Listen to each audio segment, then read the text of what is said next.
क्या आपको मालूम है कि आपको जवान बनाए रखने के लिए, आपकी प्रजनन क्षमता को बढ़ाने के लिए, आपके सौंदर्य प्रसाधनों के लिए बहुत बड़ी तादाद में, लाखों की तादाद में गधों का कत्ल किया जा रहा है। चीन में यह सब कुछ हो रहा है। दुनिया भर के बोझे को ढोने वाला निरीह प्राणी गधा, उसको बुरी तरह कत्ल खानों में आपकी दवाओं के लिए काटा जा रहा है और उसके मांस, उसके खून, हड्डियों और उसकी खाल से, चमड़े से आपके लिए दवाएं बनाई जा रही हैं। क्या आपको ये मालूम है? आदरणीय साथियों एवं आदरणीय बहनों, प्रणाम।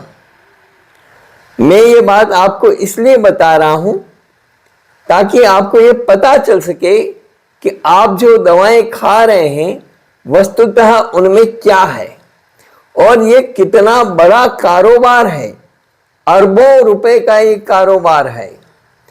कौन ये कर रहा है और इससे कौन कौन सी दवाइयां बन रही है, ये जानकारी मैं आप तक पहुंचाना चाहता हूं।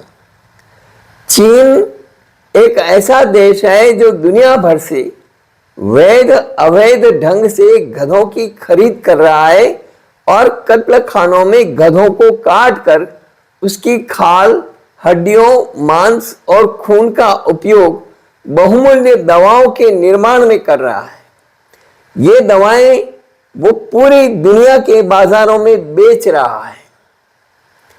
चीन में गधे की खाल में मौजूद जिलेटिन से बने औषधीय उपचार की काफी मांग है। इसे एजियाओ कहा जाता है।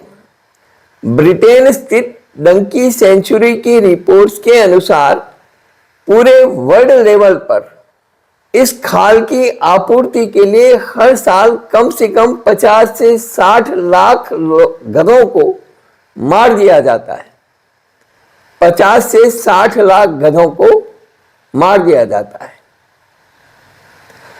गधों को मारकर दवाइयां बनाई जाती हैं। उसकी खाल से, उसके दूसरे चीजों से स्वास्थ्यवर्धक और एंटी एजिंग गुण वाली दवाओं के साथ साथ प्रजनन क्षमता बढ़ाने वाली दवाएं बनाई जाती हैं।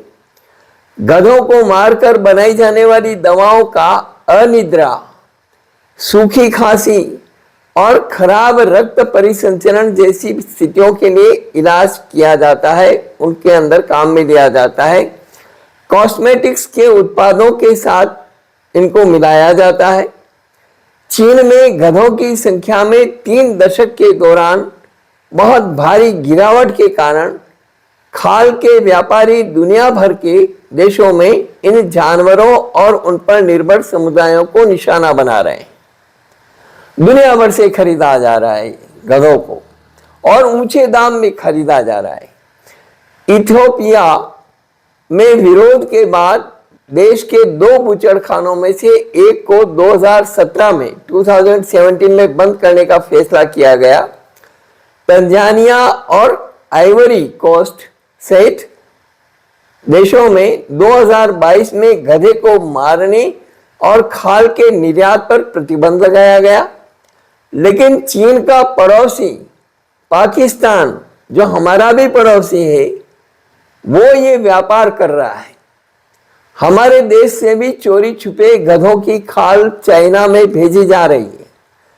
पिछले साल के अंत में यहां देश के पहले आधिकारिक प्रजनन फार्म में कुछ सर्वोत्तम नस्लों को पालने की बात कही गई। चीन में एजियाओ बाजार का मूल्य 2013 में लगभग 3.2 अरब डॉलर से बढ़कर के आज लगभग 10 अरब डॉलर हो गया है। इसका जो व्यापार है वो 10 अरब डॉलर का व्यापार है। यह स्थिति सार्वजनिक स्वास्थ्य अधिकारियों, पशु कल्याण प्रचारकों, अहिंसा के पुजारियों और अंतरराष्ट्रीय अपराध जांचकर्ताओं के लिए चिंता का विषय है। इस व्यापार में गधों को हर स्तर पर कष्ट सहना पड़ता है। इन्हें मारने के तरीके अत्यंत विभत्स, अनियमित, अमानवीय और अस्वास्थ्यकारक होते हैं और बड़ी संख्या में गधे बूचड़खानों के रास्ते में ही मर जाते हैं। गधे मजबूत, अनुकूलनीय जानवर हैं, लेकिन अपने सभी गुणों के बावजूद ये जल्दी प्रजनन नहीं करते। ऐसे में प्रचारकों को डर है कि यदि स्थिति पर नियंत्रण नहीं किया गया तो गधों की संख्या घटती रहेगी, जिसका सबसे ज्यादा असर गरीबों पर पड़ेगा, क्योंकि गरीबों के वाहन हैं ये, गरीबों के लिए बोझा ढोने का साधन है ये। The global trade in donkey scheme की रिपोर्ट में कहा गया है कि एजियाओ के उत्पादन, जो दवा है उसके उत्पादन के लिए 2013 में 12 लाख, 2016 में 23 लाख, 2020 में 57 लाख और 2021 में 59 लाख गधों की हत्या की गई, जो ये निरंतर बढ़ती जा रही है। आप देखिए कि किस रेशो में ये गधों की हत्या बढ़ रही है। जिलेटिन पाउडर और कुछ देशों में बनाया जाता है, अन्य कुछ देशों में भी जिलेटिन पाउडर बनाया जाता है, जिनमें पशुओं और बछड़ों की हड्डियों के चूरे का इस्तेमाल किया जाता है, जिससे आप जो कैप्सूल खाते हैं, दवाओं की जो कैप्सूल होते हैं, उनका जो खोल होता है वो इस जिलेटिन पाउडर से तैयार होता है। आप जो बहुत सारी लजीज आइसक्रीम खाते हैं, उनमें भी जिलेटिन पाउडर का इस्तेमाल होता है। खैर, मैं तो कोई दवा लेता नहीं हूं और देता भी नहीं हूं। मेरा तो एलोपैथी, आयुर्वेदिक और होम्योपैथी हर प्रकार की दवाओं का ही त्याग है। मेरी औषधि मेरा आहार है और मेरा आहार ही मेरी औषधि है। लेकिन अफसोस इस बात का है कि जो लोग अहिंसा के बड़े बड़े पुजारी कहे जाते हैं, उन्हें भी दवाइयां चाहिए। हम जो विज्ञान की कसौटी पर खरे और 100% इफेक्टिव, कई मामलों में तो किसी भी बाजारू दवा से ज्यादा फास्ट रिलीफ देने वाले घरेलू उपचार बताते हैं, वे उन्हें रास नहीं आते। कौन उबाले, कौन सूप बनाए, कौन चटनी बनाए, कौन काढ़ा बनाए। सीधी बाजार से गोली लो और गटक जाओ, या इंजेक्शन लगवा दो, ड्रिप चढ़वा लो, खून चढ़वा लो। यही सहज लगता है। कितनी विडंबना और दुखद परिस्थिति है। हमारी चीजों को, हमारे वीडियोस को प्रोत्साहित करने, शेयर करने वालों की बहुत कमी है और हमें हतोत्साहित करने वालों की कोई कमी नहीं। बहुत लोग हैं जो हमें हतोत्साहित करते हैं, लेकिन हमें कोई अफसोस नहीं। हम लड़ रहे हैं, लड़ेंगे और एक दिन अवश्य जीतेंगे। कैंसर, किडनी, डायबिटीज, हृदय रोग, गंभीर चर्म रोगों और गठिया व यूरिक एसिड और अन्य कई जटिल बीमारियों से हमने जिन लोगों को आराम दिलाया है, सैकड़ों की संख्या है उनकी, बल्कि हजारों की संख्या कहना चाहिए, और उनकी बीमारियों को जड़मूल से खत्म किया है। उनकी दुआएं हमारे लिए काफी हैं। उनकी दुआएं मिलती रहे, हमारा संघर्ष चलता रहे। बहुत सारे लोग हमारे पीछे लगे हुए हैं, हमें कोई चिंता नहीं है।